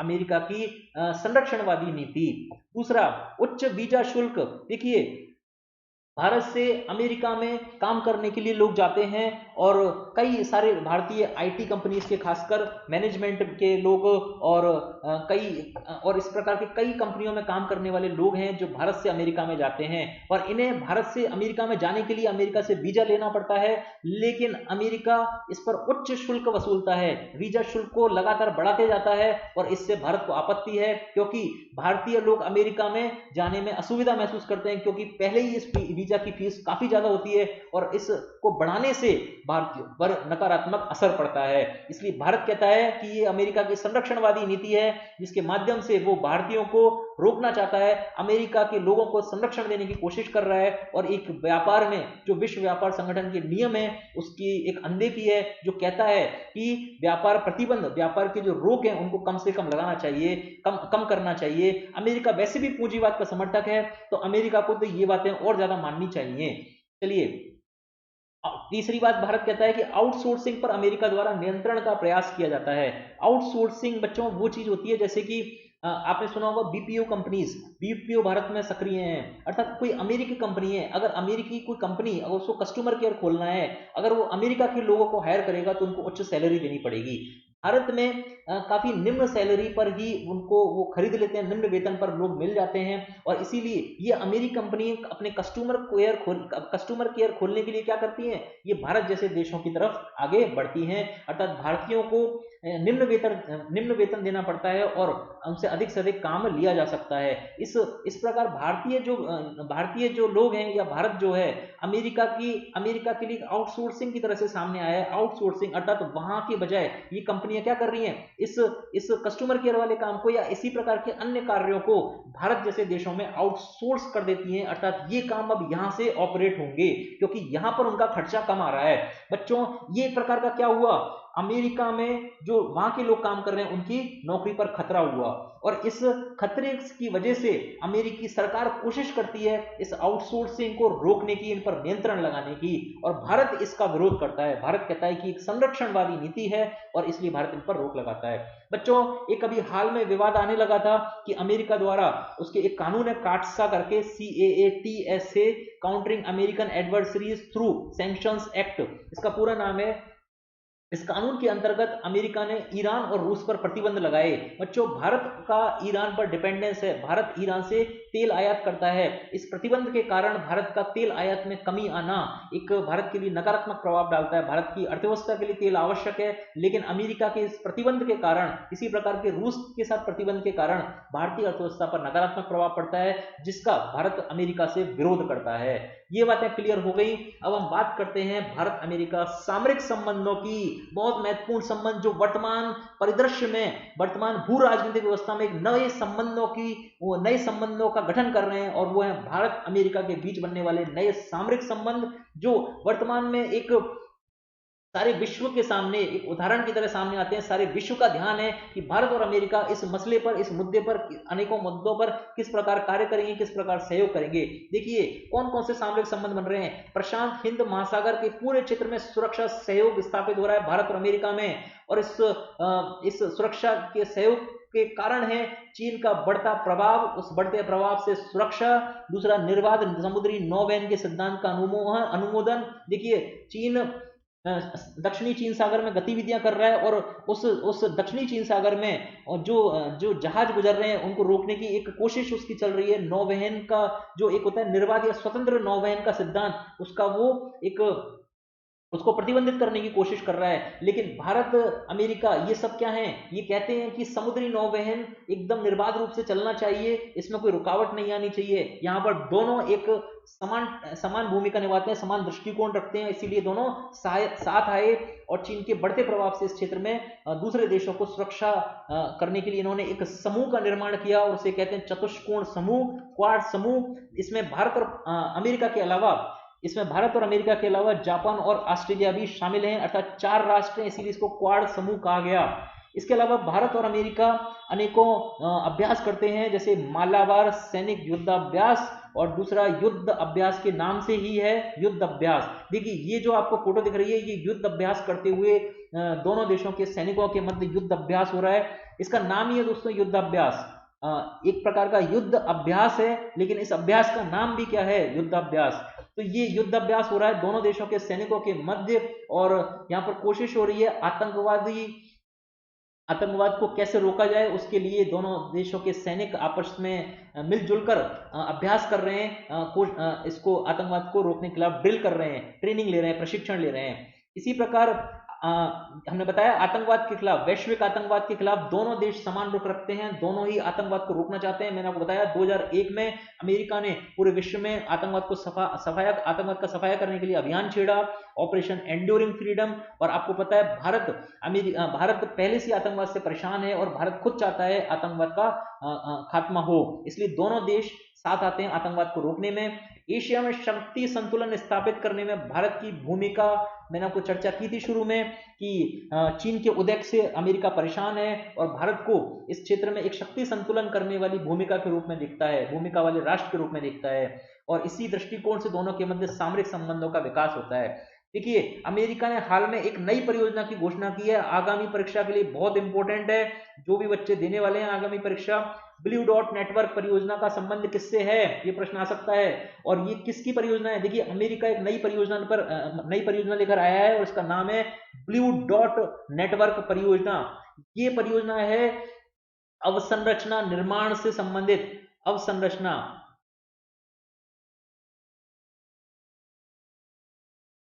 अवसंरचना विकास या अवसंरचना निर्माण। ये देखिए पहले से चीन की एक परियोजना चल रही है OBOR की परियोजना, जिसे ओबोर या वन बेल्ट वन रोड कहते हैं। हम भारत चीन संबंध में इसकी चर्चा कर चुके हैं। और OBOR परियोजना वो है बच्चों जो इस मध्य एशिया के क्षेत्र में या पूरे एशिया यूरोप वाला जो क्षेत्र है, स्थल वाला क्षेत्र, और साथ में हिंद महासागर प्रशांत महासागर का जो क्षेत्र है, वहां पर जल मार्गों और स्थल मार्गों का विकास कर रहा है, अवसंरचना निर्माण कर रहा है, सड़कें बना रहा है, इंडस्ट्रीज स्थापित कर रहा है, दो देशों के बीच में कनेक्टिविटी बढ़ा रहा है जिससे व्यापार बढ़े। और इस प्रकार एक एक एक बड़ी परियोजना, एक बहुत बड़ा उद्देश्य लेकर वो चल रहा है, जो इन सारे देशों को चीन की इस विचारधारा के अंदर बांध ले, इस प्रकार का चीन का प्रभुत्व बने इन देशों पर। इस प्रकार की एक अलग परियोजना पर चीन काम कर रहा है और भारत उस परियोजना का विरोध करता है अनेकों कारणों से, जिनकी चर्चा हम भारत चीन संबंध में कर चुके हैं। एक ऑल्टरनेटिव मॉडल अब अमेरिका लेकर आया है, ब्लू डॉट नेटवर्क परियोजना, और इसका भी उद्देश्य बिल्कुल उसी प्रकार का है, अवसंरचना निर्माण करना और कई सारे देशों को आपस में जोड़ना जिससे सबके बीच व्यापार में वृद्धि हो। एक बहुत इंपॉर्टेंट परियोजना आगामी परीक्षा के लिए, और इसे आप समझ गए होंगे, याद कर लिया होगा, नोट्स में लिख लिया होगा। आगे बढ़ते हैं, भारत अमेरिका 2+2 वार्ता। देखिए हमने भारत जापान संबंधों में चर्चा की थी 2+2 वार्ता की, और अमेरिका के साथ भी अब भारत 2+2 वार्ता करता है। हमने बताया था दो देशों के 2+2 क्यों लिखा, प्लस का मतलब हुआ दो देश हैं, एक इधर एक इधर, और कौन कौन से, एक भारत हुआ एक अमेरिका हुआ, और भारत के दो लोग और अमेरिका के भी दो लोगों के बीच में वार्ता हो रही है। 2+2, ये दो और ये दो, मतलब कितने हो गए, 4, अर्थात 4 लोगों के बीच में वार्ता हो रही है। भारत के 2 लोग, रक्षा मंत्री और विदेश मंत्री, और इसी प्रकार यहां पर भी अमेरिका में भी रक्षा सचिव और विदेश सचिव यहां पर भाग ले रहे हैं इस वार्ता में। और ये बहुत इंपॉर्टेंट है सामरिक दृष्टिकोण से, यहां पर विभिन्न पहलुओं की चर्चा ये लोग मिलकर करते हैं और आगे की रणनीति बनाते हैं किस प्रकार संबंधों को आगे लेकर जाना है। अब बात करते हैं भारत अमेरिका रक्षा संबंधों की। बहुत इंपॉर्टेंट संबंध जो आज की तारीख में अभी वर्तमान पिछले 3 सालों में अमेरिका रूस को पीछे छोड़कर भारत का सबसे बड़ा रक्षा उत्पादों का निर्यातक राष्ट्र बन गया है। भारत को सबसे अधिक अब वर्तमान में जो रक्षा उत्पाद आ रहे हैं, निर्यात आयात हो रहे हैं भारत के द्वारा, वो अमेरिका से हो रहे हैं। रूस पीछे रह गया है और अब अमेरिका नंबर 1 आ गया है यहाँ पर भी, अर्थात रक्षा संबंध नई ऊंचाइयों पर जा चुके हैं। देखिए ये कुछ उदाहरण है अनेकों हेलीकॉप्टरों के जो बहुत ही इंपॉर्टेंट है। अपाची हेलीकॉप्टर का सबके नीचे नाम लिख दिया है हमने। देखिए Apache helicopter, Chinook helicopter, Romeo जो कि भारतीय नौसेना के लिए एक प्रमुख हेलीकॉप्टर है जिसके लिए अभी हाल में समझौता हुआ है। और ये सारे वो हैं जो उच्च स्तरीय लॉजिस्टिक्स का काम करते हैं, माल को इधर उधर लेकर जाने का, जो सैनिक होते हैं उनको इधर उधर ले जाने का, और कई सारी जो सामान होते हैं आर्मी वगैरह की जो परेशानियां आती हैं उन सबको ले जाने का ये कार्य करते हैं। बहुत इंपॉर्टेंट है भारतीय वायुसेना नौसेना के लिए। और भारत और अमेरिका संबंधों में एक नई ऊंचाई आ रही है इस प्रकार के रक्षा उत्पादों के समझौतों से। बच्चों अगर जब बात होती है अमेरिका के साथ रक्षा क्षेत्रों में संबंध की, तो अमेरिका के चार समझौते ऐसे हैं जिन्हें अमेरिका के रक्षा क्षेत्र में 4 फंडामेंटल एग्रीमेंट्स बोला जाता है, अर्थात मूलभूत समझौते।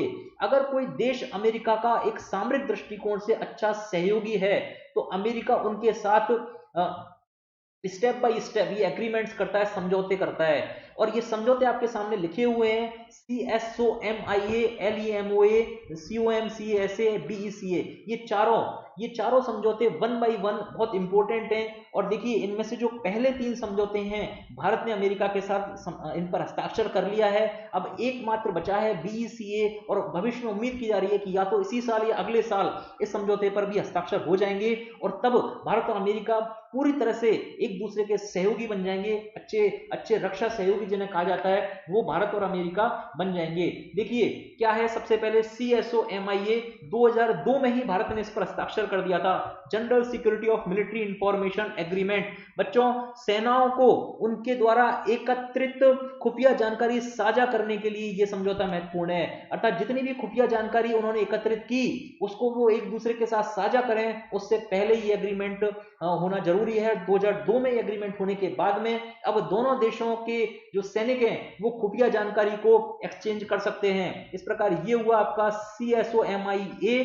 अब बात करते हैं दूसरे समझौते की, लिमोआ ये logistic exchange memorandum of agreement 2016 में साइन हो गया बच्चों ये एग्रीमेंट। और इसका मतलब है दोनों देशों की सेनाओं को एक दूसरे की सैन्य सुविधाओं तक पहुंच मिलेगी। बच्चों, इसका मतलब हुआ कि भारत के जो अड्डे हैं, चाहे वो भारत में हैं चाहे दूसरी जगह पर हैं, भारत के जितने भी सैन्य अड्डे हैं वहां पर अमेरिकी जो लड़ाकू विमान है वो उतर सकते हैं, वहां पर ईंधन भरवा सकते हैं। अर्थात भारतीय सैन्य अड्डों का प्रयोग अमेरिका के जो लड़ाकू विमान है वो कर सकते हैं। इसी प्रकार अमेरिका के जो सैन्य अड्डे हैं उनका प्रयोग भारत कर सकता है। अर्थात अगर कोई युद्ध हो रहा है और बीच में अगर ईंधन भराने की जरूरत है तो भारत के लड़ाकू विमान अमेरिका के सैन्य अड्डे पर उतर सकते हैं और वहां से ईंधन भराकर फिर से अपनी लड़ाई जारी रख सकते हैं। इसी प्रकार अमेरिका भी कर सकता है भारतीय सैन्य अड्डों का प्रयोग। इस प्रकार का logistic exchange memorandum of agreement sign हुआ दोनों देशों के मध्य 2016 में। और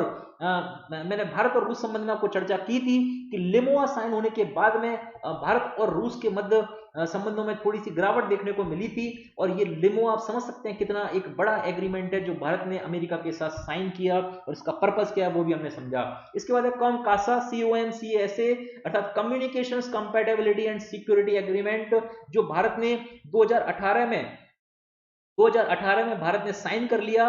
और इसका मतलब हुआ कि एनक्रिप्टेड संचार प्रणाली के हस्तांतरण को सरल बनाएगा।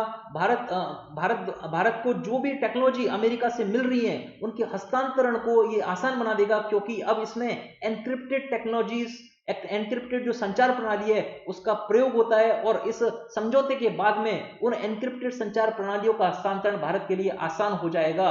अर्थात उच्च उच्च तकनीक वाले जो सैन्य उपकरण हैं वो अब भारत को मिल पाएंगे अमेरिका की ओर से। इस प्रकार ये जो तीसरा समझौता हमने देखा COMCASA, ये COMCASA समझौता बहुत इंपॉर्टेंट हुआ भारत और अमेरिका के रक्षा समझौते के क्षेत्र में। और इस तरह से हमने देखा 2018 में भारत ने इस समझौते पर भी हस्ताक्षर कर लिया। 3 समझौते भारत ने हस्ताक्षर कर लिए। देखिए, एक तो GSOMIA अर्थात general security of military information agreement, सैन्य सूचना समझौते की सामान्य सुरक्षा का एक समझौता, दूसरा logistic exchange memorandum of agreement का समझौता, और तीसरा संचार संगतता और सुरक्षा समझौता। ये तीनों समझौते भारत ने हस्ताक्षर कर लिए हैं अमेरिका के साथ में। और इन तीनों के बेनिफिट्स जो हैं वो मैंने आपको बताए, कब कब ये समझौते साइन हुए वो भी मैंने बताया। और इस तरह से इनके साइन होने के बाद में ये एक नई ऊंचाई पर ले गए भारत अमेरिका संबंधों को, रक्षा संबंधों को। और इसके बाद में एक चौथा समझौता है जिस पर अभी तक साइन नहीं हुआ है और होने की उम्मीद है, उसका नाम है बुनियादी विनिमय और सहयोग समझौता अर्थात basic exchange and cooperation agreement. और इसका अर्थ होगा बच्चों, जो भूस्थानिक जानकारी होगी वो एक दूसरे को मिल सकेगी। अर्थात जियो स्पेशल जिसको बोला जाता है, एक अंग्रेजी का शब्द होता है जियो स्पेशल, अर्थात भूस्थानिक वो डाटा एक दूसरे को मिल सकेगा, एक दूसरे देशों के को। अगर ये का साइन हो गया, ये इस पूरे चरण का, चारों समझौते में एक सबसे अंतिम चरण है बेका। और इसके कंप्लीट होने के बाद में आप कह सकते हैं कि भारत और अमेरिका एक प्रकार से पूरी तरह से एक दूसरे के रक्षा भागीदार बन जाएंगे और अच्छा खासा सामरिक संबंध दोनों में सामरिक संबंध बन जाएगा दोनों देशों में। इसके बाद हम बात करते हैं भारत अमेरिका सिविल परमाणु ऊर्जा सहयोग के बारे में। देखिए, ये बहुत इंपॉर्टेंट है। सिविल परमाणु ऊर्जा सहयोग दोनों देशों के मध्य 1974 और 98 में भारत ने परमाणु परीक्षण किया था। और परमाणु परीक्षण के बाद हमने बताया था आपको कि अमेरिका ने भारत पर प्रतिबंध लगाए थे, दोनों ही बार, यहां पर भी और यहां पर भी प्रतिबंध लगे थे, विरोध किया गया था अमेरिका के द्वारा। और इससे दोनों के बीच संबंध भी खराब हुए थे। देखिए, क्या ऐसा हुआ कि जब एक देश परमाणु परीक्षण कर रहा है, उस पर प्रतिबंध लगा रहा है एक दूसरा अमेरिका, और उसी के बाद भारत और अमेरिका के बीच में एक ऐतिहासिक समझौता हो जाता है सिविल परमाणु ऊर्जा सहयोग। हमने इसकी रूपरेखा को पहले ही समझा दी थी कि 2000 के बाद से भारत और अमेरिका के संबंधों में सुधार हुआ। मैंने आपको बताया था कि इजराइल की भूमिका थी, भारतीय अनिवासी जो अमेरिका में रह रहे हैं उनकी भूमिका थी, और इन दोनों ने अपनी भूमिका का निर्वाह करते हुए अमेरिका को भारत की ओर रुख करवाया, सकारात्मक संबंधों की शुरुआत हुई। और इन संबंधों की एक अगली कड़ी थी जो 2005 में मनमोहन सिंह गवर्नमेंट के टाइम पे, जब कांग्रेस का शासन था, कांग्रेस के शासनकाल में जब मनमोहन सिंह जी प्राइम मिनिस्टर थे, तब 2005 में इस भारत अमेरिका परमाणु ऊर्जा सहयोग पर काम प्रारंभ हो गया, एक सहयोग प्रारंभ हो गया अमेरिका का। अमेरिका ने एक सकारात्मक रुख दर्शाया भारत की ओर, तमाम प्रतिबंधों को, भारत पर लगने वाले तमाम प्रतिबंधों को एक साइड करते हुए अमेरिका जैसा शक्तिशाली राष्ट्र भारत के साथ परमाणु ऊर्जा में सहयोग करने के लिए आ रहा है। ये अंतरराष्ट्रीय स्तर पर एक आप क्रांति की तरह समझ सकते हैं बच्चों, एक भारत की कूटनीति की एक विजय के रूप में आप इसे देख सकते हैं कि अमेरिका परमाणु ऊर्जा सहयोग में भारत के साथ आया है। इसका महत्व सिर्फ इसलिए नहीं है कि अमेरिका साथ आ गया, अगर अमेरिका साथ आ गया तो विश्व के दूसरे राष्ट्र अब परमाणु ऊर्जा सहयोग में भारत के साथ आने लग जाएंगे। इसलिए इस सहयोग का विशेष महत्व है। 2008 में आकर ये सहयोग प्रारंभ हुआ था 5 में, इसे समझौते का रूप दे दिया गया, भारत अमेरिका सिविल परमाणु सहयोग समझौता, इसको व्यावहारिक रूप मिल गया 2008 में। और देखिए इसे एक दूसरे नाम से भी जाना जाता है, ये भी आप याद रख लीजिए, कभी प्रश्न पूछे तो 1 2 3 समझौता क्या है, वो भी यही है, तब भी आपको यही बातें लिखनी है। और सिविल परमाणु ऊर्जा सहयोग समझौता है ये 1 2 3 समझौता। अब देखिए ये समझौता हो गया कब, 2008 में। आज कौन सा समय चल रहा है, 2020। क्या अभी तक भारत अमेरिका सिविल परमाणु ऊर्जा सहयोग प्रारंभ हो गया है ग्राउंड लेवल पर, एक्चुअल लेवल पर? बच्चों देखिए अभी हाल में अमेरिकी कंपनी वेस्टिंग हाउस ने कहा कि वो भारत में 6 परमाणु रिएक्टर स्थापित करेगी, लेकिन क्यों नहीं हो पा रहे हैं ये रिएक्टर स्थापित? बच्चों अभी अमेरिका खुद इसमें इंटरेस्टेड नहीं है। अभी हाल में आप देखिए ट्रंप भारत की यात्रा पर आए थे, डोनाल्ड ट्रंप अमेरिकी राष्ट्रपति। देखिए हाल की अमेरिकी राष्ट्रपति ट्रंप की भारत यात्रा में इसे विशेष बल नहीं मिला। क्यों नहीं मिला बच्चों? ट्रंप इस परमाणु ऊर्जा सहयोग में इतना इंटरेस्ट क्यों नहीं ले रहे हैं? देखिए अभी जो वर्तमान में अमेरिका की जो नीति है वो परमाणु ऊर्जा से अधिक है उन उत्पादों की बिक्री करने पर। वो रिन्यूएबल एनर्जी जो कहते हैं, ये जो ऐसी ऊर्जा का ऐसा क्षेत्र जिसे बार बार बनाया जा सके, खर्च नहीं होगी, खत्म नहीं होगी, है ना, वो सारी चित्रों में वो ज्यादा रुचि नहीं ले रहे हैं। उनका पर्पज है उनकी शेल गैस का निर्यात करना, उनके यहाँ मिलने वाले तेल का निर्यात करना। देखिए अमेरिका का जो बल है, जो फोर्स है, वो उसके तेल और शेल गैस के निर्यात पर अधिक है। क्योंकि देखिए अभी पिछले करीब 10 साल में ये एग्रीमेंट हो गया था 2008 में, और 2010 में अमेरिका में शेल गैस का बूम आया था, अर्थात अमेरिका को बड़े पैमाने पर अमेरिका के अंदर शेल गैस के भंडार मिले थे। और जब से वो भंडार मिले हैं, देखिए इससे पहले 2010 से पहले अमेरिका खुद आयात करता था इस गैस का, प्राकृतिक गैस, तेल, इन सब का आयात करता था इन खाड़ी के देशों से और दूसरे अनेकों देशों से।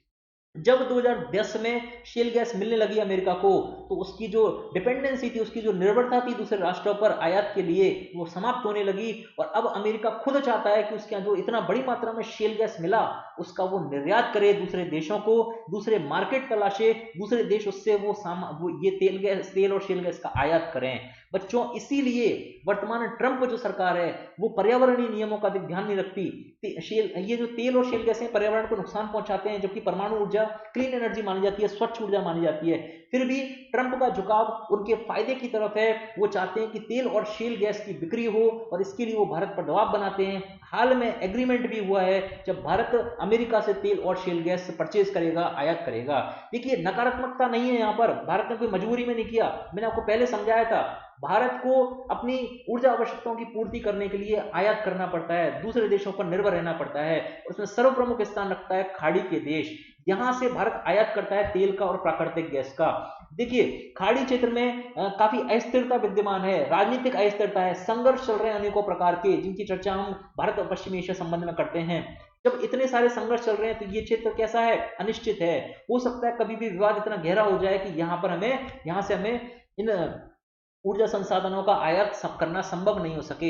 इसलिए भारत खुद कोशिश कर रहा है कि दूसरे देशों से आयात बने, आयात इसके संबंध में आर्थिक संबंध स्थापित हो। रूस के साथ भारत कोशिश कर रहा है कि तेल का आयात संभव हो। अमेरिका के साथ भी इसीलिए भारत ने इस तेल और शेल गैस के आयात पर एग्रीमेंट किया, समझौता किया इस डोनाल्ड ट्रंप की भारत में आने के बाद। तो बच्चों ये सारी वो रूपरेखा थी जो हमने समझाया कि कैसे सिविल परमाणु ऊर्जा सहयोग एक ऐतिहासिक समझौता था दोनों देशों के मध्य, और इस समझौते के होने के बाद दूसरे देशों ने भारत को यूरेनियम सप्लाई करना प्रारंभ कर दिया, परमाणु ऊर्जा में सहयोग करना प्रारंभ कर दिया। जो अंतर्राष्ट्रीय स्तर पर अंतर्राष्ट्रीय समुदाय ने भारत के ऊपर जो प्रतिबंध लगा रखे थे वो प्रतिबंध दूर होने लगे।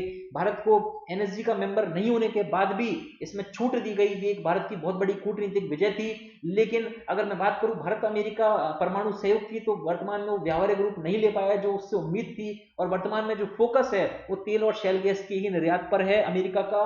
और लेकिन पूरे चैप्टर के दौरान हमने इस बातों पर अच्छे से चर्चा की कि भारत और अमेरिका संबंध एक नकारात्मकता के दौर से किस प्रकार, किन वजहों से सकारात्मकता के दौर में घुसने लगे, और वर्तमान में उन संबंधों में किस प्रकार सामरिक संबंध महत्वपूर्ण होते गए, आर्थिक संबंध महत्वपूर्ण होते गए। और अब इस समय आज 2020 के इस जून के महीने में दोनों देशों के मध्य किस उच्च स्तर के आर्थिक और रक्षा संबंध स्थापित हो चुके हैं, और कितने भरोसेमंद संबंध दोनों देशों के मध्य विद्यमान हो गए हैं।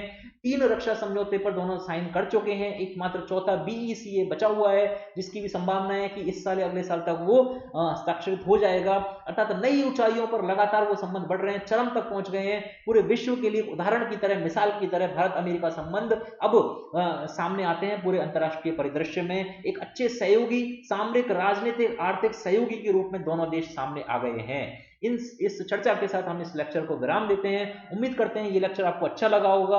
आप इसे शेयर कीजिए, लाइक कीजिए। लाइक करने में आपको कुछ जाएगा नहीं और मुझे थोड़ा मोटिवेशन मिल जाएगा कि बच्चों को क्लासेस पसंद आ रही हैं।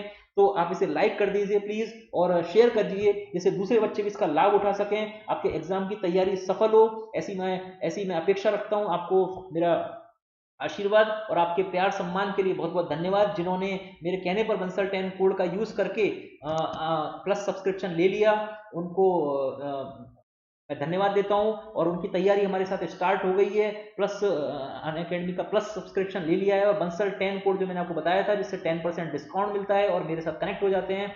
और कई बच्चों ने ले लिया, जिन्होंने नहीं लिया उनसे मैं कहूंगा कि जल्दी से जल्दी ले लीजिए, इसके अनेकों फायदे हैं। और हमारे साथ जुड़े रहेंगे, आप बने रहेंगे, प्रिपरेशन आगे बढ़ती रहेगी। और आप लोग पढ़ाई करें। जिन्होंने नहीं लिया है, जो नहीं ले रहे हैं, वो यहाँ पर बने रहें और पढ़ते रहें, और अपनी तैयारी को एक सकारात्मकता की ओर लेकर जाएं। और जो आपसे उम्मीद रखते हैं समाज, आपके टीचर्स, उनको आप वो दें, सिलेक्शन लें, अच्छी रैंक लेकर आएं। और all the best, do your best. Thank you.